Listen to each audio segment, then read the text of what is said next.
I'm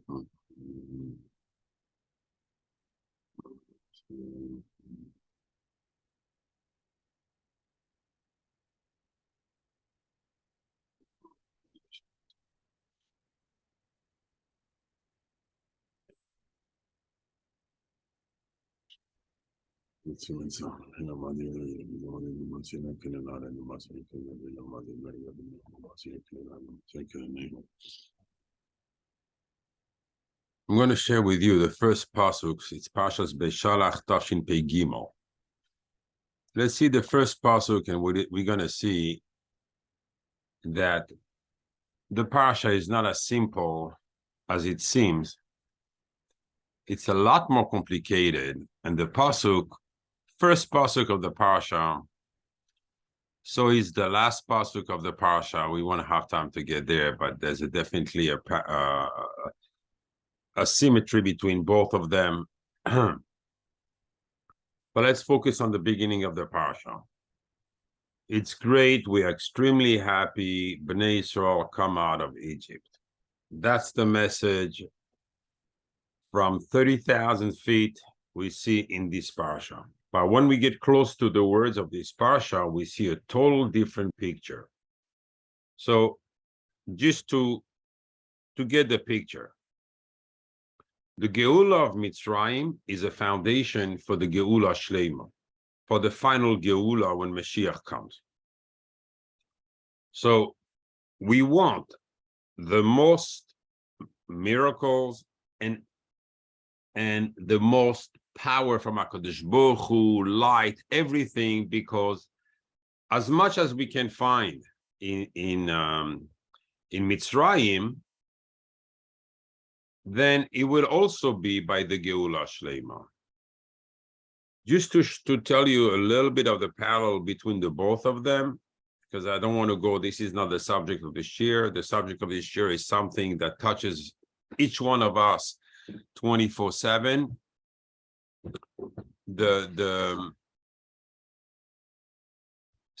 But just to explain the parallelism between the two Geulos, the Geula of Mitzrayim and the Geula of the Mashiach, the Geula Shleima, is the same way they went in the desert, we will go in the desert. The same way they crossed an ocean, we will cross an ocean.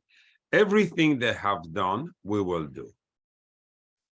Reshaim died in the Choshech, Reshaim will die in the Choshech. Everything we see in the in Geulas Mitzrayim, we will see in Geula Shleima b'meher b'yameinu amen. So, again, after 210 years or 430 years from the time of the Bris Beis HaBesarim, finally our ancestors deserve to be freed from the difficult Galus, the most difficult of all the Galuyos, Galus Mitzrayim. Should be a tremendous joy, but the Pasuk, first word of the Pasuk is going to tarnish our joy. Vayhi.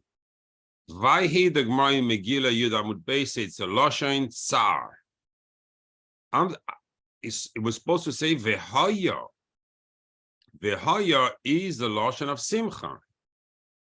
So what Tsar can it be when the Bnei Israel go out of Mitzrayim? It should be a tremendous Simcha, not a Tsar. So the first word of the Geula, already HaKadosh Baruch Hu tells us, don't be too happy, because really, it's not a happy moment. It's a sad moment. What's the sadness? Our ancestors are getting out of Mitzrayim. They're getting wealthy, rich. They're becoming Bnei Israel. They're going to receive the Torah. The countdown of the Torah started. You know, what can be so sad about it? Then the Pasuk keeps on, Beshalach Paroi, when Paro sent away. Almost to tell us, oh, willingly, yeah, please go. You want to go worship your God? Be my guest. You can go. Now, that was not the story. The story, he was coerced. He was forced to, with the Makis. We'll dig into this a little bit in the shir. But so it's not Paro that sent us away from Mitzrayim, it's HaKadosh Baruch Hu. So why the pasuk comes and say, you know what? No, it's Paro that sent you out. Then he goes, Es ha'am, the people. Well, one second. When HaKadosh Baruch Hu was sending Moshe Rabbeinu to talk to Paro, to send us out of Mitzrayim, he was talking in a language of love. My people, Ami. Bini Bechori, my firstborn, Yisro. Now you talk that the time of the Geula, well, no bond, nothing, the people. You know what? Those slaves you have, send them out. Interesting change of perception here, or definition.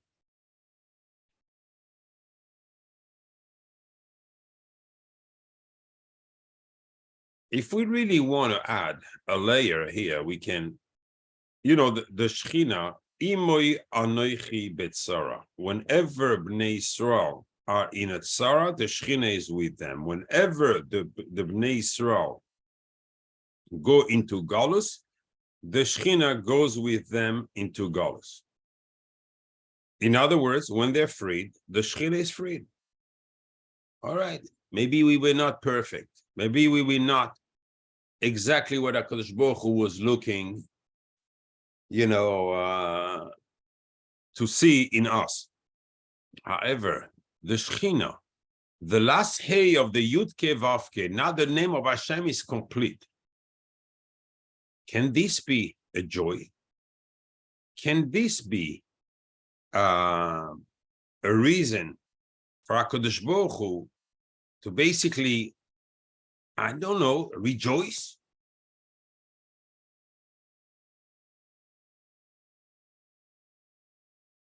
Is that the norm now also for the Geula Shlema? When Mashiach will come, we're gonna have, since everything that happened in Mitzrayim will happen then, will our joy be tarnished by something we don't know?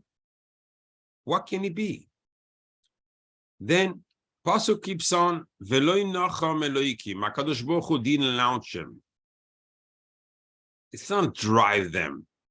It's more to launch, nacham. Derech Eretz Pelishtim. He didn't take them through the land of Pelishtim. I'm sorry, when they went by Har Seir. So they went down from Sinai, they went down below Elat in the desert, up to from the Jordan Valley all the way up to Har Seir, but they didn't go into the land of Esau. They went around. So Esau didn't come out in Milchama. When is a nation will defend the land if someone crosses, you know, without permission? So who said they have to go through Eretz Pelishtim? We all know where Eretz Pelishtim is. It's Gaza today, a little bit lower maybe, Mamena. So they didn't have to cross Eretz Yisrael through the western side and go through Eretz Pelishtim. They could have gone around through the Negev and just keep on going up to Yerushalayim. No one said they had to go through Eretz Pelishtim. They did that with Moab, they did that with Ammon. So why couldn't they do that here? Who said HaKadosh Baruch Hu had to take them bedavka through Eretz Pelishtim? We see here that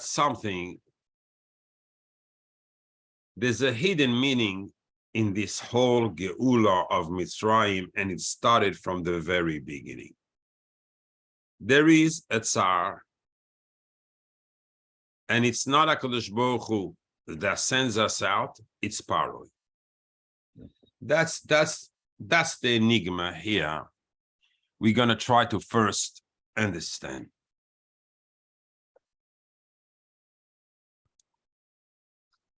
The Zohar in Parshas Beshalach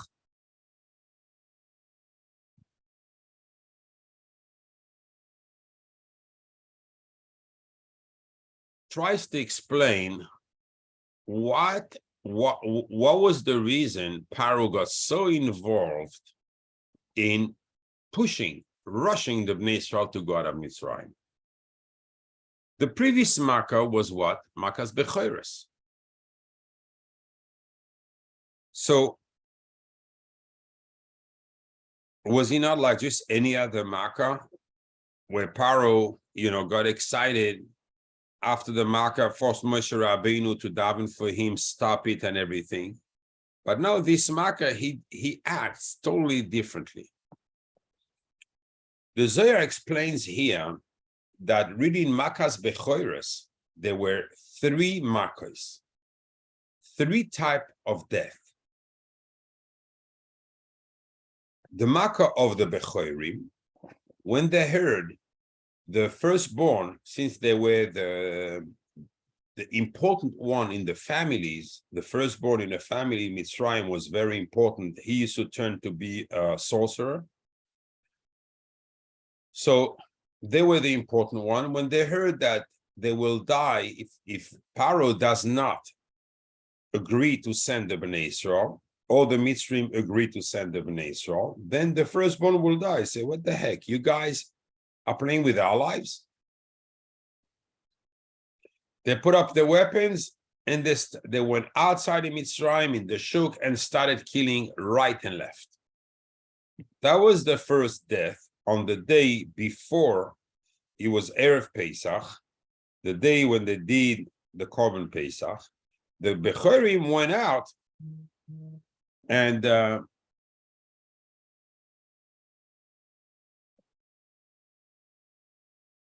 Bechorim went out and started killing the Mitzrayim themselves, the one that were refusing to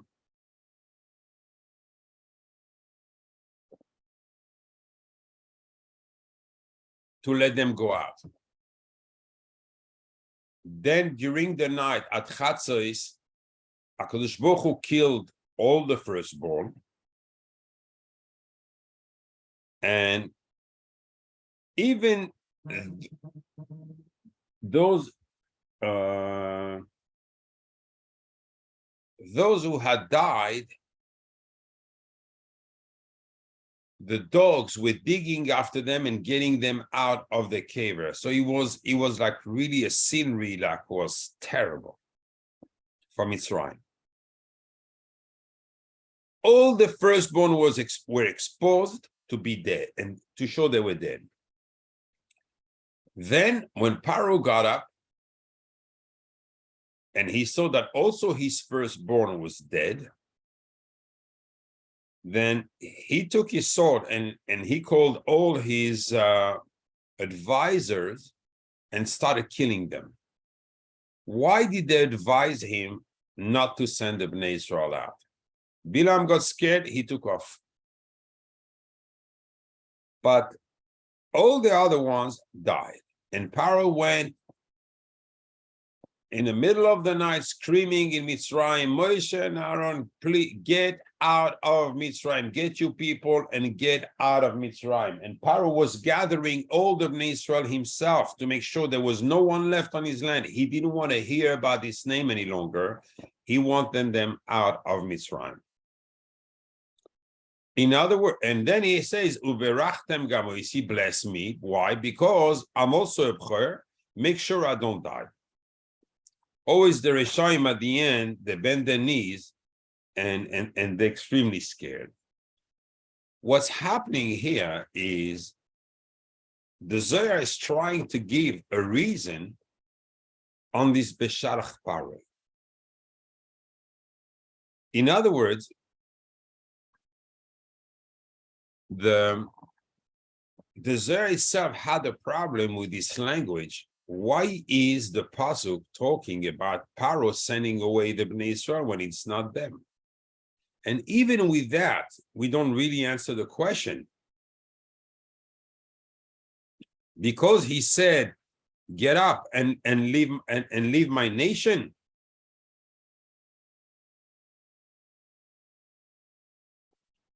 You know, that doesn't make the reason, doesn't give him the right to be named in the pasuk as the one sending out the Bnei Israel. you know, Shamu Amimir Gazun, we say in the Shira, the nations have heard all the miracles of Yetzias Mitzrayim, and they got very scared. There's so many psukim about the godless of the Nes of Mitzrayim that whatever Paro did, or tried, it still should have be referred to HaKadosh Baruch Hu as this is the Mekor of all the Nisim. The Zohar there keeps on and tries to be medagdek to really focus on the words of the pasuk to see if the pasuk will give us a little bit of a hint. And indeed, it's going to zero in on a word that's going to give us the beginning of the shir today. The Zohar focuses on the pasuk Vayasev Eloikim Esa'am Derech Hamidbar Yamsuf. HaKadosh Baruch Hu took around the Bnei Yisrael, the again, that word that we mentioned originally in the question, why is it called Ha'am?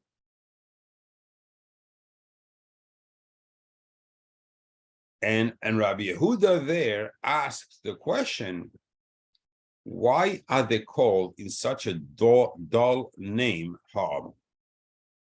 Can they be called something more showing a relationship now that the Bnei Yisrael have done their oynesh? You all know, we've been talking about it in the previous parshas, that these neshamas were the neshamas that Adam HaRishon lost when he separated himself from his wife Chava for 130 years. And these were the neshamas of the 4 generations, the Mabul, Dor Enosh, Dor Haflaga, and Sdom. They kept on coming back, these very same neshamas. And then they got trapped by Lavan into his flock. And then Yaakov went to free them. They were still in the Tzoin until they finished the Gilgul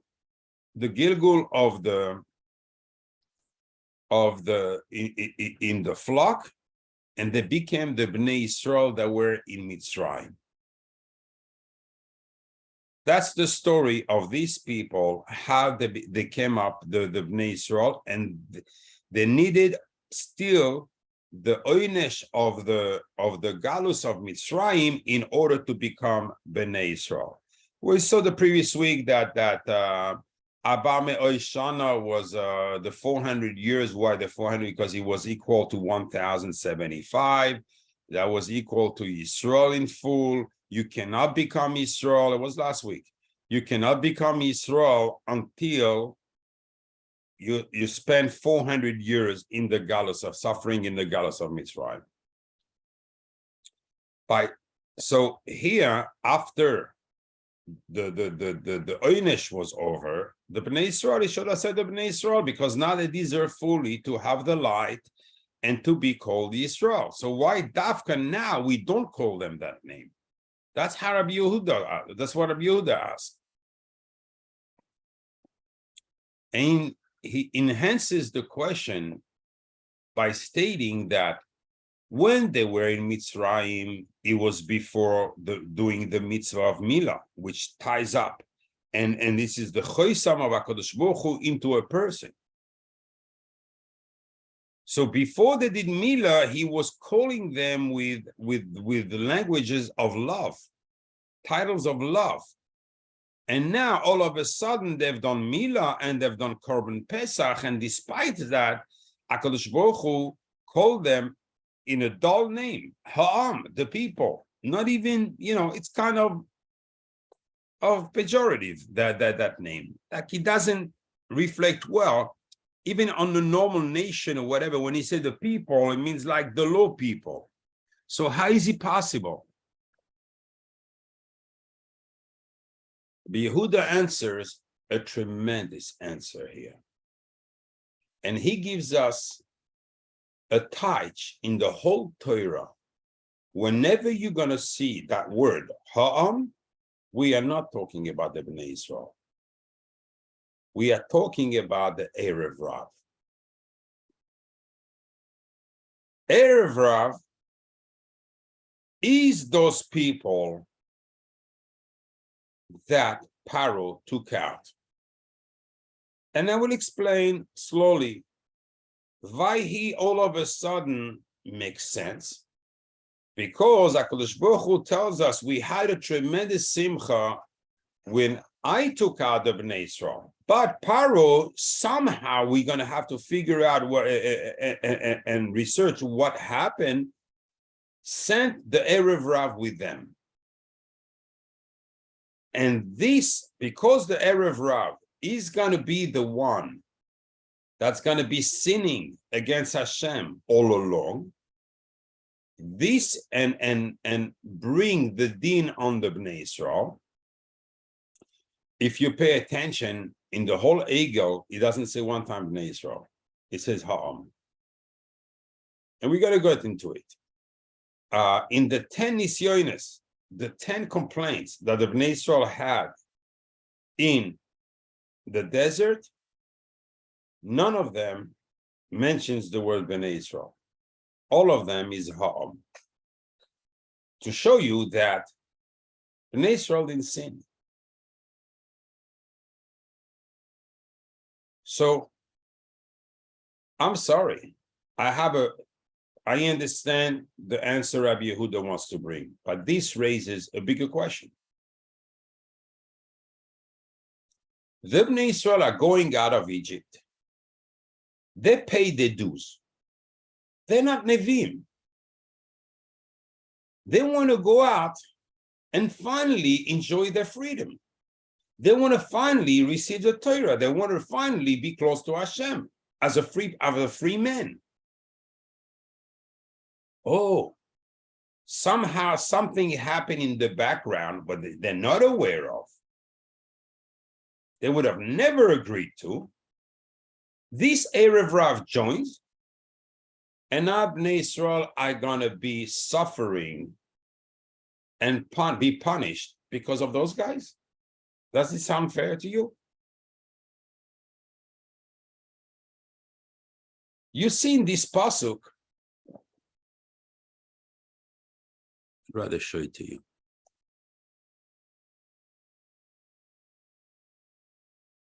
As much as he said when they were in Mitzrayim, the name Hashem, which is Rachamim, Vayi b'shah Parasha v'lenacham Eloikim din.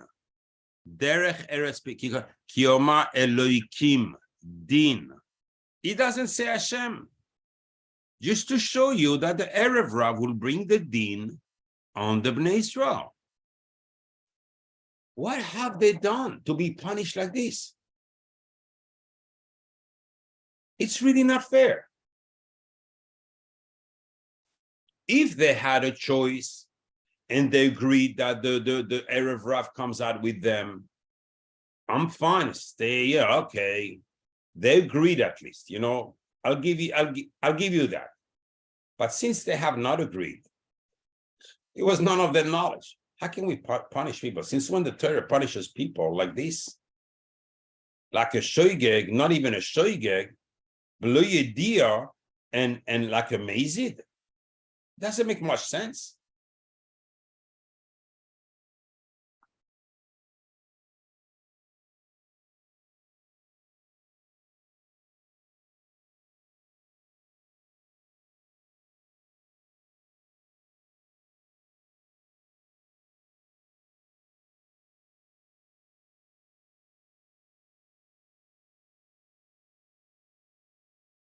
The Ari HaKadosh, we have to go one step backward in order to define everything in the proper understanding.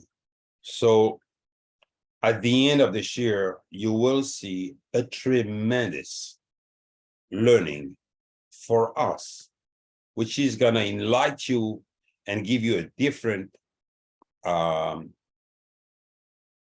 light in the Parasha. So the Ari HaKadosh explains that Vayaker melech chadash ha-Mitzrayim, when the new king came up in Mitzrayim, asher lo yoda es Yosef. He says there, everything started. There started the hatred. There started the feelings against the Bnei Israel. What happened? Says the Kodesh that when Paro told Yosef in Parashat Miketz, Lechu el Yosef, when the famine started after the first year, and the farmers found out that everything they had engranged, they had saved, rot, they had no food left. They could only go to Paro and complain. So Paro said, go to Yosef, whatever he tells you, do. What did Yosef tell them to do? Yosef realized that in these Mitzrim were part of the Neshamis of the Mabul, of the Doreinosh, those 4 generations that came, those are the Neshamis that were lost by Adam Arishon. They were in there. Why didn't they come into Jews, full Jews? Because they were not corrected. And therefore they went into this Mitzrim. What did Rashi says there? He told them to do bris milah. So he maled all these Mitzrim, and after this says, the pasuk says, "Ve'es ha'am he'evir oiso le'arim," and those that he made, that he turned them into Jews because they made the milah and he made them accept the mitzvahs. He put them in 2 separate cities, and says the Zohar on this that they were noyeg, meaning they started acting as Jews, making the mitzvahs, everything, and they were, and partially they suffered the shirbud of Mitzrayim. When we see in beginning of Parasha Shmois, we're going to see a terminology that is not very common.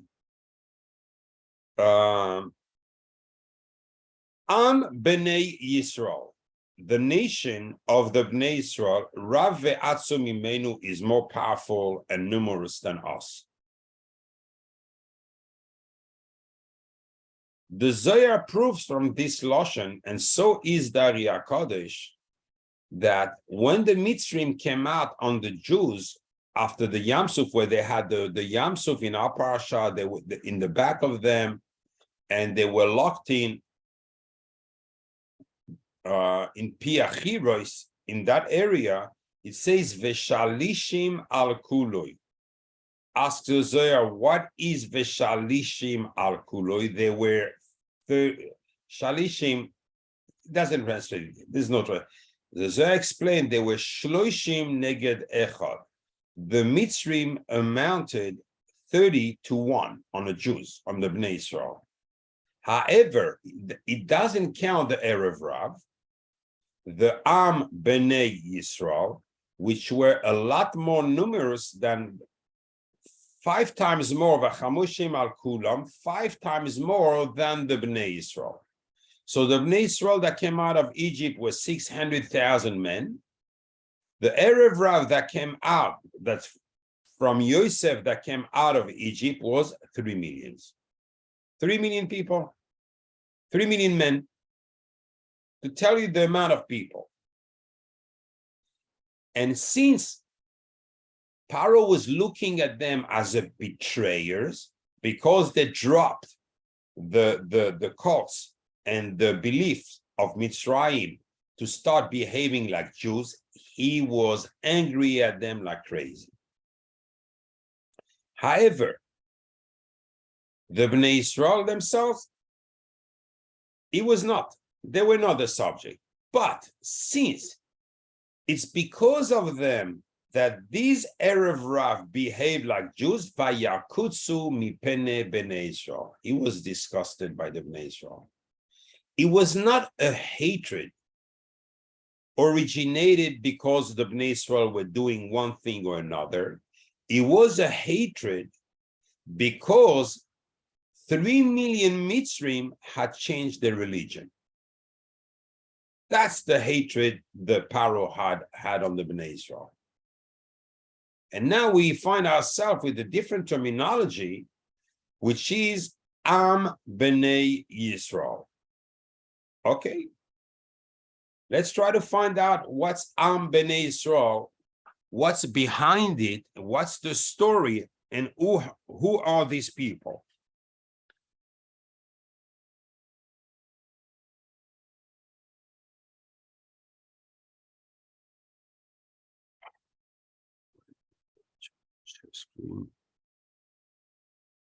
If we take here Am Bnei Yisrael,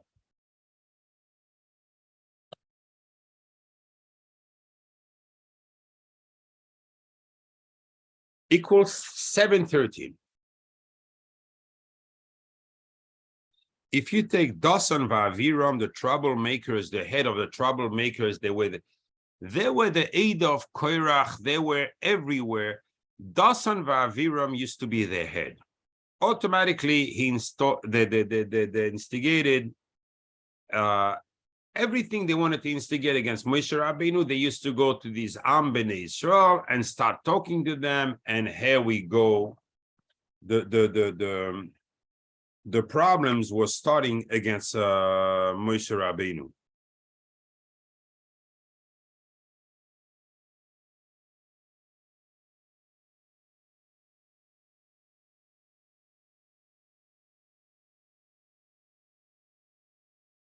I had, I don't know where I wrote it, but if I make a search, I will find it.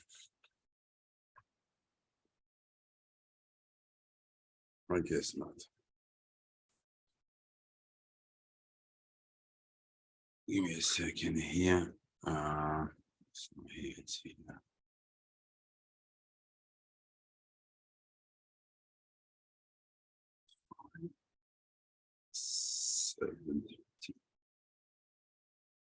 Page 4. Okay, if I go back here,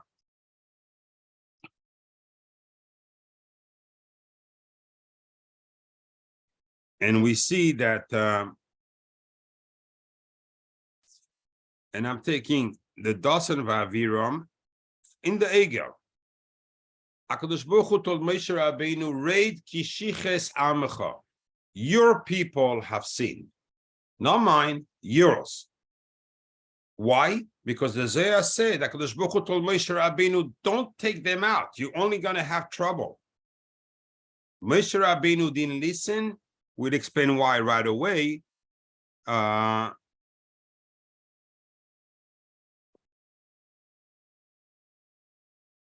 So he told Moshe Rabbeinu, prayed to HaKadosh Baruch Hu, Shuv mecharein apecha v'inachem al hara le'amecha. And so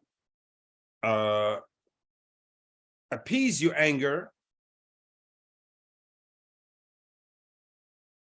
come back. I mean, Shuv mecharein apecha is to appease the anger and refrain from doing any bad to your people.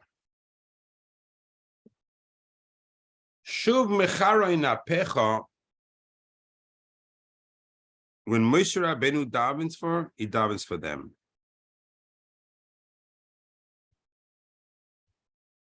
I think it has a yud. It does not. Shuv mecharein apecha is this Am Bnei Yisrael.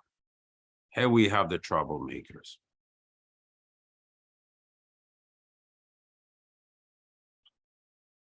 However, the Zohar in Parshas Kisisa goes one step deeper and tells us when the Khartoumim, the sorcerer of Egypt, saw that they could do the first makos, reproduce the first makos that Moshe Rabbeinu was doing, they were not believers.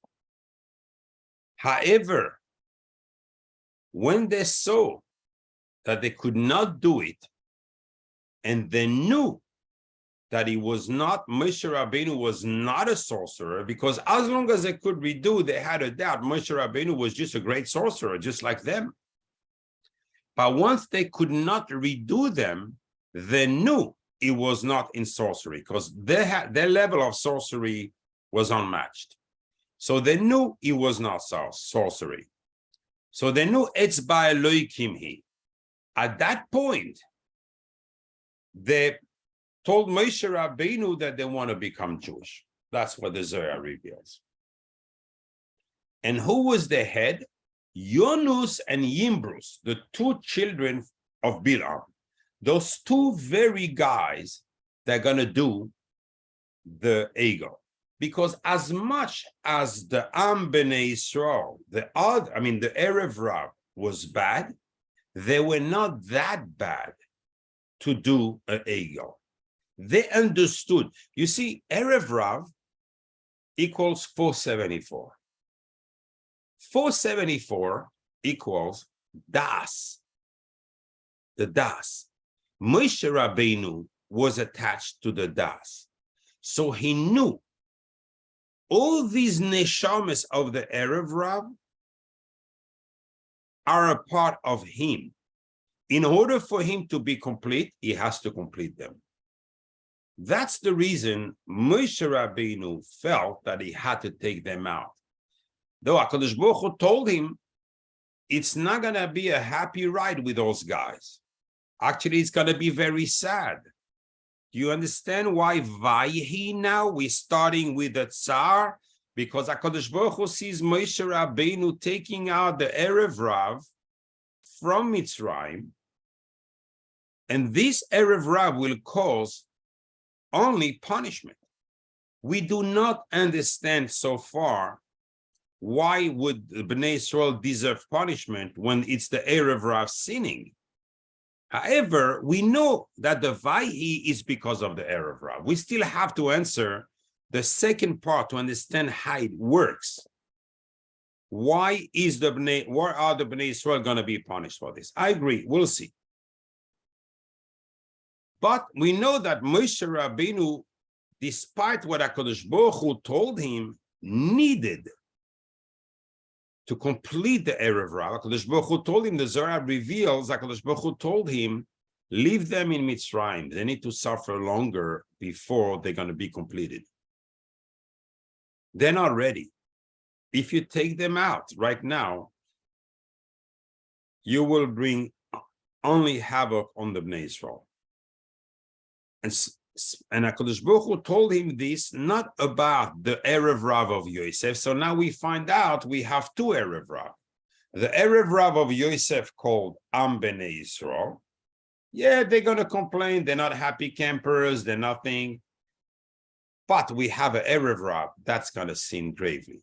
That's going to do the ego. That's going to try to I don't want to use a tough term, but, they killed Hur before the ego, the nephew of Aaron, of Moshe Rabbeinu, the son of Miriam. They wanted to kill Aaron. They didn't have a problem with that. And this is, since I mentioned this Zohar, this is hinted in the Pasuk, Vayar Ha'am Ki Boishesh Moshe. The people saw that Moshe Ba-shesh, the Gemara says. What is Ba-shesh? We translate he was late. And Ba-shesh, he came. The truth is, the Gemara translates the 6th hour of the day came. What do you mean the 6th hour of the day came? Since daybreak. So you see, this is how the day is broken. From noon up to Chatzos, the dinim wake up and get harder and harder and harder. That's why we try not to do mincha as mincha gdoila, because mincha gdoila, the dinim are still weak. We just come out of the chasadim. And from midnight till midday, the Chasadim start waking up and grow till at daybreak, it's only Chasadim in the world. And up they go till the 6th hour. But after the 6th hour, which is the time of Mincha Gdoila, till the 9.5 hour, which is time of Mincha Ketana, the dinim are not strong. So if you daven Mincha and you succeed in canceling those dinim, you still have dinim coming up later. That's why Al Pi Kabbalah, it's better to daven Mincha Ktana, because then you have the serious dinim and you have to cancel all of them. Rather, obviously, Al Pi Halacha, it's just as good. And if you can't daven Mincha Ketana because you learn or because you have no problem davening Mincha Ketana, because the Torah will do what you can do with your tefillah. However, lechatchila, if you only work or this, it's better to daven Mincha Ketana. So when he says Ki Boishesh, they were so strong. These Chartumim, the sons of Bilam Arasha, the Zohar explains that right away, when even there was a drop of dinim starting, they used to be able to make sorcery and magic and to bring tremendous dinim. So once Moshe came after the 6th hour, when it started the 7th and the dinim were starting to waking up, this was a time they decided to do the ego. They could not do it. The power of Moshe during the first 6 hours of the day was so tremendous. The sun was shining so strong that there's no possibility of having any shade, put it that way. So the schus of Moshe Rabbeinu at that time, on the first 6 hours, no sorcery could take. But after the 6th hour, and this is how it happened, just that for the... So now again, we see we're dealing with the Am. It's not even Am Bnei Yisrael, it's the Am. Now, what's the story behind all this? If we take, let's go back to the Pasuk, just to explain.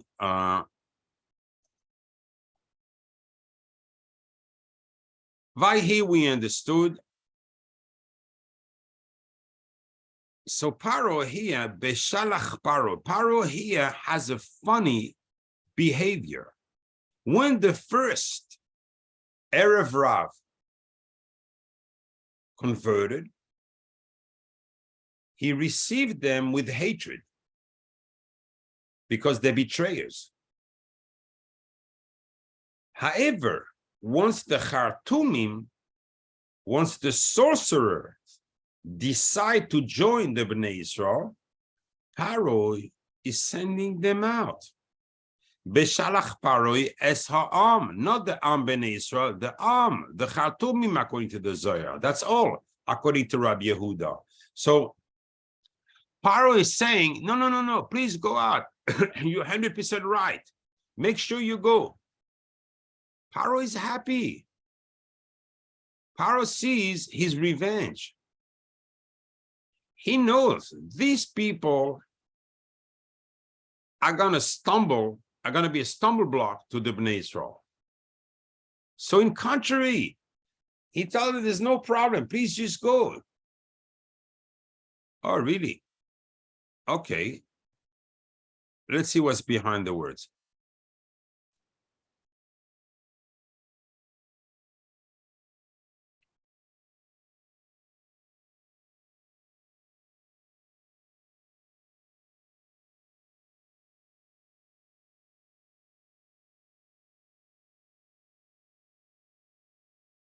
Vayhi beshalach paroi, the bad news. Why is it such a bad news? Because his happiness will turn into a tremendous downfall for, when we say Kol Kehal Yisrael, if I don't mistaken, yeah, it's correct. Kol Kehal Yisrael, Bnei Yisrael are Kol Kehal when they're above the level of Bnei. There's Achdus. The power of this Erev Rav is to bring the din on the Bnei Yisrael even when they are kehal, even when there's achdus. So Paro knew that was the best weapon he could have dreamt of. These people joining the Bnei Yisrael. How will they make the Bnei Yisrael stumble?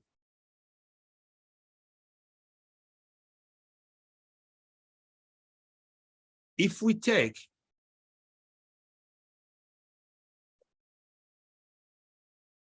the last letters of Vayhi Beshalach Paroi Es Ha'am.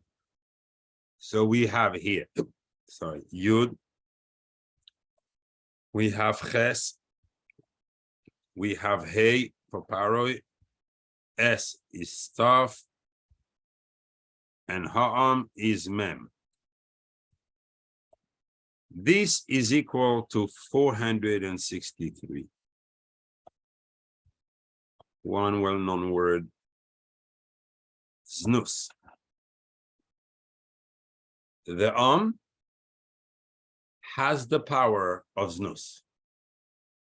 This is their way of life. This is what they're seeking. And I can't go too deep into here now because I'm going to be out of the shir and I want to remain very focused because there's something tremendous to learn from it. So with those znus, they will. And why is it so powerful? Because it equals koyach hanefesh. It takes all the will, the power, determination, even none of the goof, on the nefesh, znus will flatten it out. So Vayhi Beshalach Paroi is Eskol Yisrael. If we take just the next two words here, Esa'am, to understand, okay, we understand they're going to use nus, but how? This is called the, Esa'am,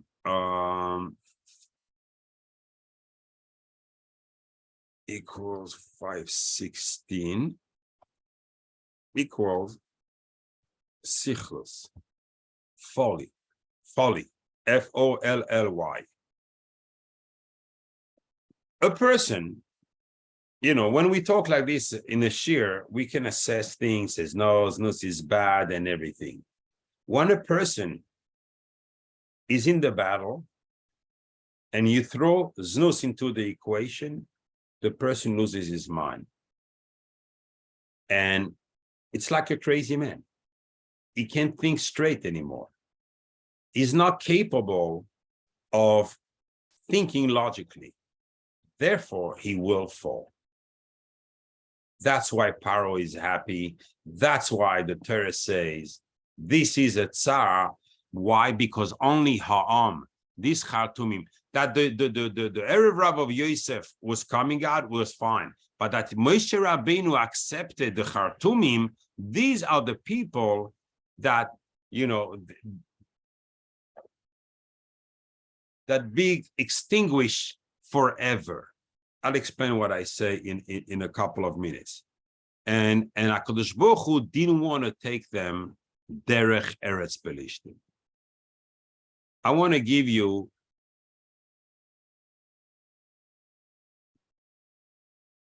what the Kabbalah Yashar says about the Erev Rav. Who is the Erev Rav? Obviously, people born from Mitzrayim, bad people. Some people that have a blemish in the nefesh, in the ruach, in the neshama. That's the concept of being an Erev Rav. Says the Kabbalah Yashar, someone born even from parents that are Hasidim Utsnuim, high-level Jews, tzaddikim, can turn to be into an Erev Rav. Erev Rav is not a mitzias. Erev Rav is not a consequence from where you come. It's a decision of who you want to be. In other words, if you remember the Zohar in Parshas Metzora, that said that someone who says Lashon Hara, automatically his whole being, from being part of the Kedusha, the 10 spheres of the Kedusha, the Neshama from the Knesset Israel, from the Shechina Kedusha, all this is being wiped out. After speaking Lashon Hara, he has 10 spheres of the Tuma from the wife of the lily there, and he has a neshama of the Sitra Achra. So it's the lily that gives him life. She owns him. He has no way out. If it was not by miracle, the HaKadosh Baruch Hu does chasadim continuously, and we don't see. And we explain, all the spirits with the Etz Erez and everything, how they're turning back into 10 spheres of Kedusha. We explain. It's not for today's share this. However, the Erev Rav, remember, Erev Rav equals Das. Whatever I put in my Das will determine who I am. Your feet can only go where your mind decided. Your feet will never go in a place your mind doesn't want to send them to. So you see, the mind will define where a person is, but not only physically, even morally and spiritually. When a person, so what are the attributes that you put in that someone puts in his mind and will turn him into an Erev Rav? On this, there's a Zohar, which is a tremendous yesod. This Zohar says,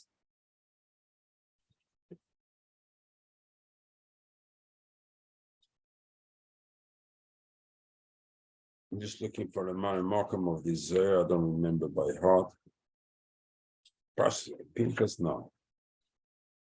It's in Parashas Bereshis, the Zohar, and he goes, okay, Bilam and everything, and through the 4 generations at the beginning, how these neshamas went around and and so forth. And he tells us there are 5 sorts of Erev Rav. And these 5 sorts are basically what we call a Nega Ra.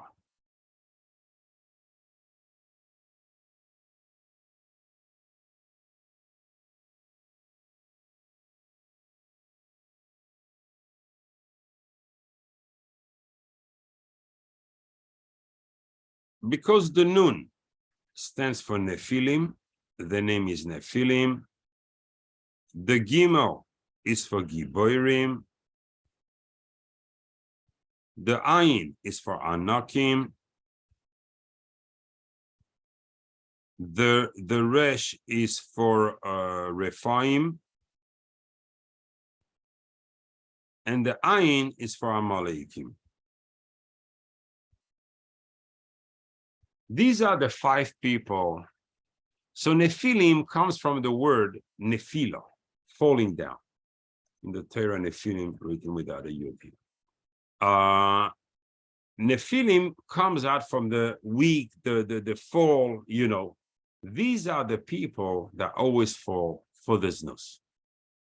This is the first category. Those 5 categories have one thing in common. They all have the midah of Amalek. They all have the znus, but they're seeking it in a different way. They all come through a different door. The Giborim,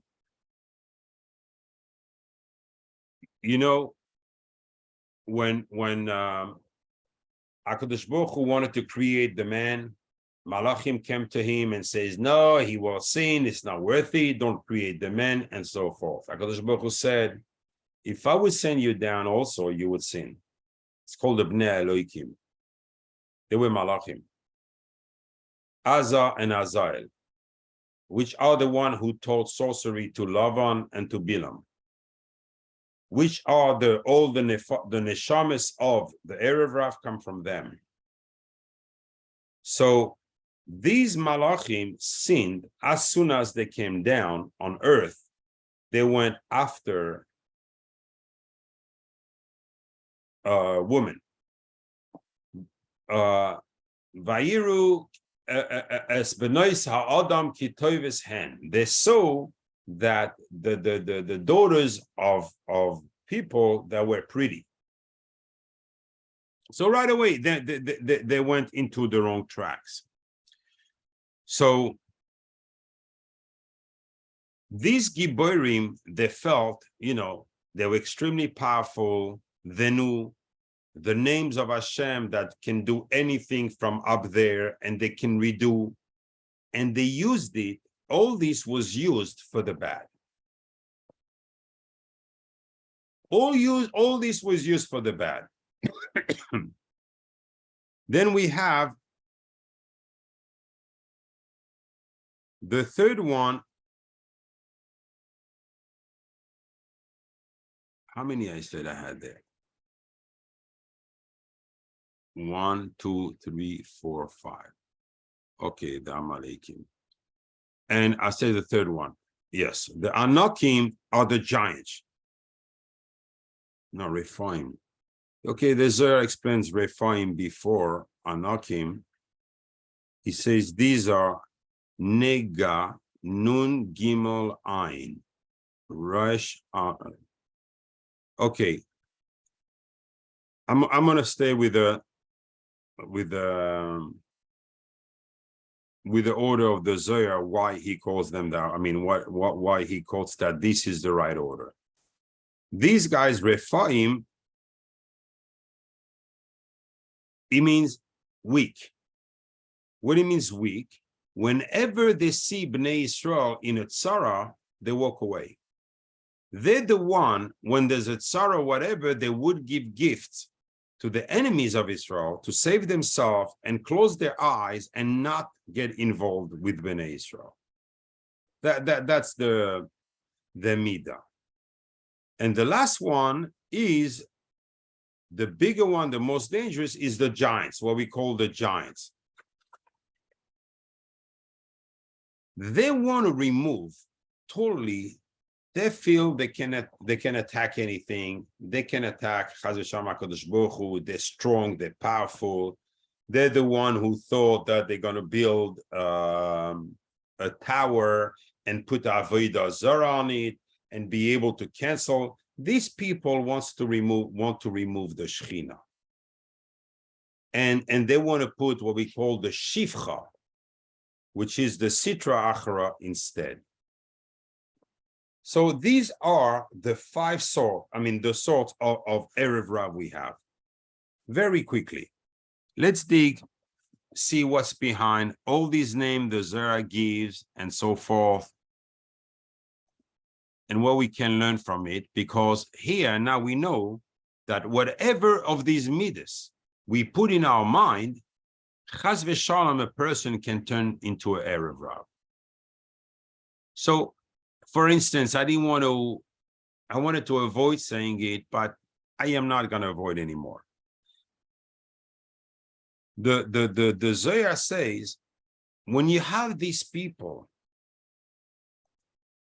that build a shul or a beis midrash, or they bring a sefer Torah with a keser on the head, on its head,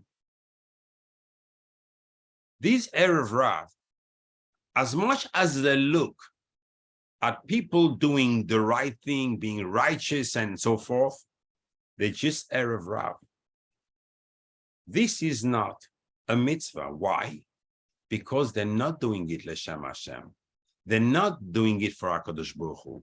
They're doing it only for themselves. Here, we have a tremendous yesod. Once a person is seeking kavod, when he's seeking honor, which is a levush, a cloth of HaKadosh Baruch Hu, what is the Mishnah in Avos telling us? Akina v'taiva v'akoved moitziin es adam min olam. He's not part of this world anymore. He became a different bria. He is an Erev Rab.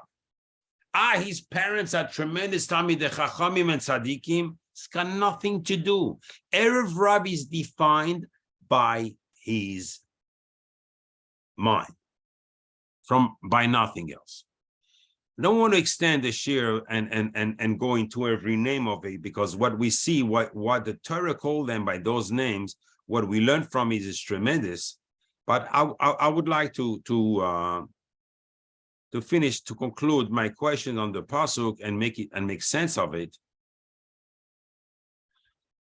If you take Velo Nacham Eloikim, Velo Nacham Eloikim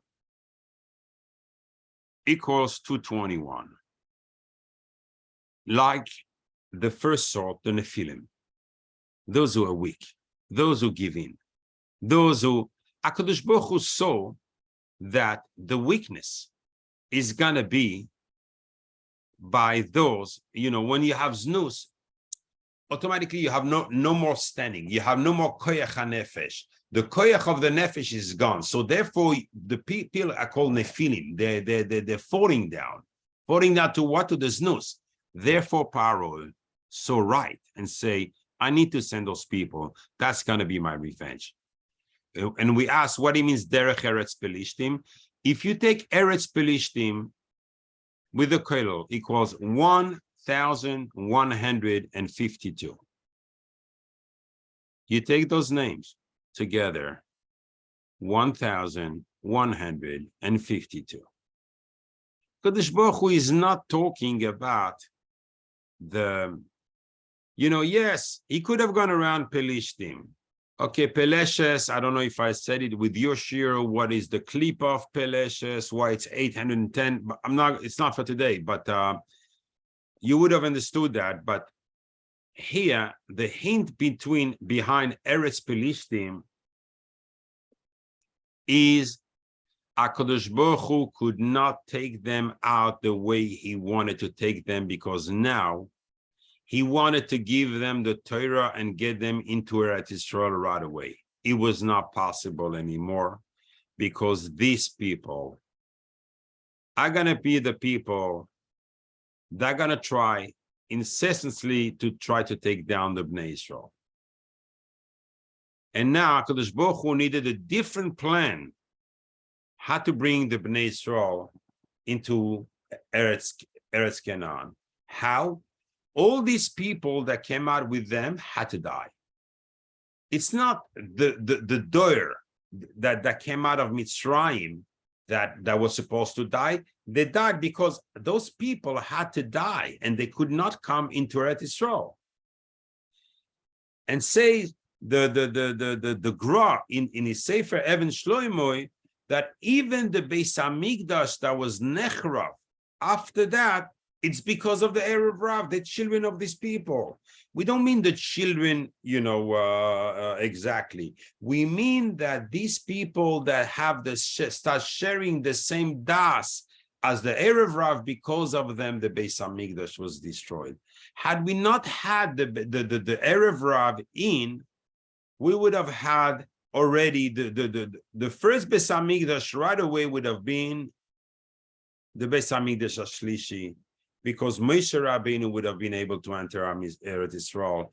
Moshe Rabbeinu would have been the son and not the Levana that Yeshua is, and therefore we would have gone with the Midah of HaKadosh Baruch Hu versus the Midah of the Malchus, the Shechina, because the Shechina, whenever Am Yisrael are in Galus, has to go out. So it doesn't have a fixed place in Eretz Yisrael, and therefore we needed the Midah of HaKadosh Baruch Hu. But Moshe Rabbeinu was punished because he took out the Erev Rav, and it was only fair that since they were the one to take us down, therefore he had to wait also outside of Eretz Yisrael and share the same fate as them. So now we see that, and therefore the Zohar says in This one is in Parshas Pikudei, I believe. That when it's going to be time for the Geula Shleima, all the Erev Rav will die. They will not deserve to be part of and see the Geula Shleima.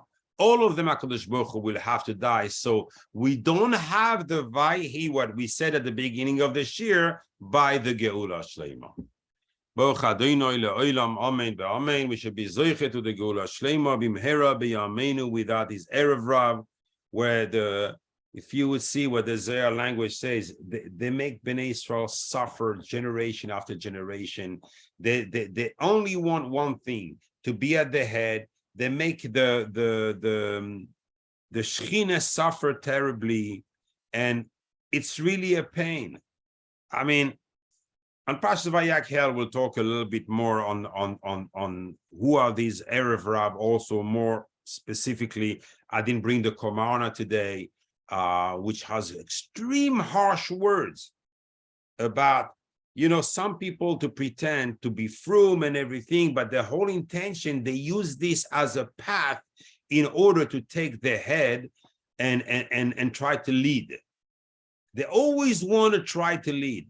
What the Divrei Chaim, the Tzanzer Rebbe, writes about this in Parashat Vayakhel is, even if you have black hair, they turn white. They turn white. And who are these people? These people are people who have a rotten mind. They're seeing everyone a competitor, a stumble block. He doesn't allow me to be on my way to get to COVID and everything. And these people will pay the price ultimately. And the Zohar says, how do you recognize them? Because whenever they do something, it happens right away. They're very successful. But Bnei Israel is stage by stage, very slow. And this is how a person should measure himself. Is he from the right, in the light, or chas v'sham, from the left, from the dark? Baruch Adonai Eloheinu, amen v'amen. I stop here.